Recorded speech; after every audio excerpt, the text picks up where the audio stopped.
सोचिए, अगर आपके अकाउंट में अचानक लाखों रुपए कहीं से आ जाएं, तो आप क्या करेंगे? दरअसल कुछ ऐसा ही मामला नूह मेवात से सामने आया है, जहां digital payment platform MobiKwik use करने वालों के वॉलेट में अचानक लाखों रुपए आने की नोटिफिकेशन आई, वो भी बिना किसी लेन देन के। क्या है पूरा मामला, आइए आपको बताते हैं। नमस्कार, मैं हूं आशीष कुमार झा और आप देख रहे हैं हरियाणा तक का यह खास शो क्राइम स्टोरी। ये मामला साइबर ठगी से जुड़ा है, जिसको लेकर शुक्रवार को नूह में कई शिकायतें दर्ज की गई, जिसमें कहा गया कि मोबीक्विक ऐप का इस्तेमाल करके दुकानदारों के क्यूआर कोड को स्कैन करने के बाद बिना कुछ कहे बड़ी रकम ट्रांसफर कर देते हैं, जिसका नोटिफिकेशन स्पीकर और मैसेज में आ जाता है। लेकिन जब अकाउंट में बैलेंस चेक की जाती है तो वहां ऐसा कोई भी रकम नहीं दिखता था।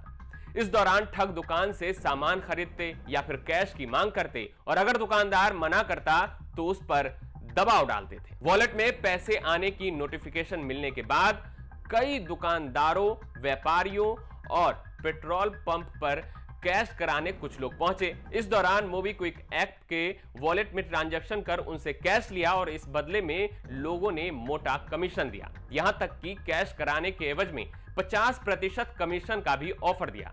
नूह के मरोड़ा गांव के एक पीड़ित ने अपनी शिकायत में कहा है कि 12 सितंबर को सुबह करीब 7:09 पर एक युवक उसकी किराने की दुकान पर आया और बिना पूछे मोबीक्विक स्कैनर को स्कैन कर 2,70,000 रुपए डाल दिए, जिसके बाद उस युवक ने दुकानदार से कैश की डिमांड की, लेकिन दुकानदार ने पैसे देने से मना कर दिया। पीड़ित ने बताया कि इससे पहले भी 2 युवक उनके घर आए थे जो फोन पर पैसे डालने की कोशिश की, लेकिन उन्होंने इनकार कर दिया।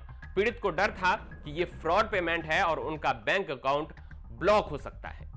मरोड़ा के ही एक अन्य पीड़ित ने भी शिकायत दी है, जिनका बस अड्डे पर कॉस्मेटिक की दुकान है। उन्होंने कहा कि 12 सितंबर की सुबह 8:15 बजे किसी अज्ञात व्यक्ति ने बिना पूछे उनके स्कैनर को स्कैन किया और 1,90,000 रुपए डाल दिए। उन्हें शक है कि यह फ्रॉड है और कोई उन्हें फंसाने की कोशिश कर रहा है। इसके अलावा गांव खोरी कला में भी एक जालसाज ने मोबीक्विक ऐप के माध्यम से 1 लाख रुपए का सामान खरीद का भुगतान करने का मैसेज दिखाया, लेकिन वहां पर एक जागरूक सीएससी संचालक ने एक युवक को पकड़ लिया और फिर पुलिस के हवाले कर दिया।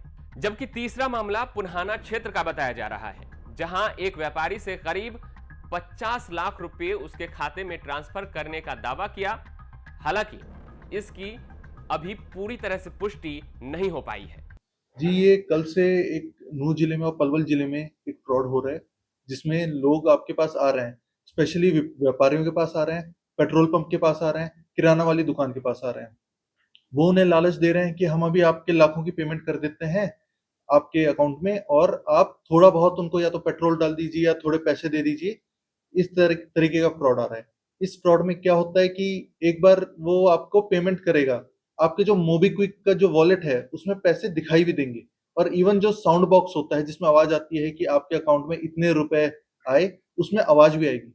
बट ये फ्रॉड है जब आप इसको वापस अपने अकाउंट में चेक करेंगे। हमने मोबीक्विक अथॉरिटी से भी पता किया, वो पैसे अकाउंट में नहीं आ रहे हैं, वो किसी तरीके का फ्रॉड किया जा रहा है। हमारे पास ऐसी 2 कंप्लेंट आई है जिनमें हम अपनी इन्वेस्टिगेशन जारी रख रहे हैं और आप अवॉइड कीजिए ऐसी चीजें जिसमें ज्यादा अमाउंट लोग आपके पास लेके आ रहे हैं और तुरंत पुलिस को या 1930 पे सूचना दें और ऐसे लोगों के जाल में आने से फंसे। वैसे लोगों की पहचान की जा रही है सर जो फ्रॉड कर रहे हैं? जी, ऐसे लोगों की पहचान की जा रही है। हमारी टीम, साइबर की टीम इस पे लगी हुई है और जल्द से जल्द हम इसके बारे में पता लगाएंगे। सोशल मीडिया पर जो अफवाह फैला रहे हैं उनके खिलाफ किस तरह की कार्रवाई की जाएगी? हम इसमें कंटीन्यूअस सोशल मीडिया मॉनिटरिंग भी करेंगे कि क्या फॉल्स या मिसलीडिंग चीजें चलाई जा रही हैं, उनको आइडेंटिफाई किया जा रहा है। अलग अलग सोशल मीडिया अकाउंट, चाहे फेसबुक हो, इंस्टाग्राम हो, इनकी कंटीन्यूअस मॉनिटरिंग भी की जा रही है। वही दैनिक भास्कर की खबर की माने तो मरोड़ा गांव के पीड़ित, जो कि गांव में ही एक मेडिकल स्टोर चलाते हैं, उनके मोबीक्विक वॉलेट में अचानक 1,13,00,000 रुपए शो होने लगे। ये देखने के बाद युवक ने तुरंत पुलिस से संपर्क किया, जिस पर पुलिस ने उससे वॉलेट से छेड़छाड़ नहीं करने की सलाह दी और कहा कि ये फ्रॉड हो सकता है, जिसके बाद पुलिस पीड़ित की शिकायत दर्ज कर जांच शुरू कर दी है। ठगी के कई ऐसे मामले शुक्रवार को सामने आए और पुलिस में इसकी शिकायत भी दी गई है, जिसकी पुलिस की ओर से अभी जांच की जा रही है। हालांकि अभी तक आरोपी पकड़े नहीं गए हैं। हरियाणा तक भी आपसे अपील करता है कि अगर आपके वॉलेट में भी अगर कोई संदिग्ध ट्रांजैक्शन हुआ है तो इसकी जानकारी पुलिस को दीजिए, ताकि पुलिस इसकी जांच कर सके और आरोपी तक पहुंच सके। आप देख रहे थे क्राइम स्टोरी। क्राइम स्टोरी के अगले भाग में हम फिर किसी खबर के साथ लौटेंगे। तब तक हरियाणा से जुड़ी तमाम खबर देखते रहे हरियाणा तक पर।